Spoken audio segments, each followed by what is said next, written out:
The mid function, which basically refers to middle, is also used to extract information from a cell. But then the information that you want to extract need not necessarily be right aligned or left aligned. So that's where you would use the mid function. So let's see what we have here in the employee ID column. So we have a 5-character long employee ID that's somewhere in the middle of the cell.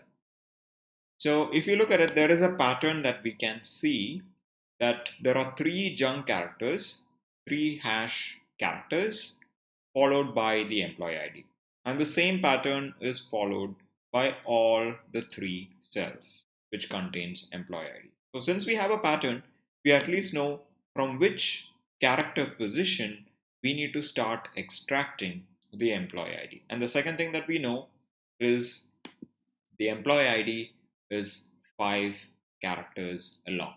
So let's start with the mid function. So what are the 3 parameters it asks for? The text, start number, and the number of characters. So let's go along one step at a time. So the text is cell B3, start number.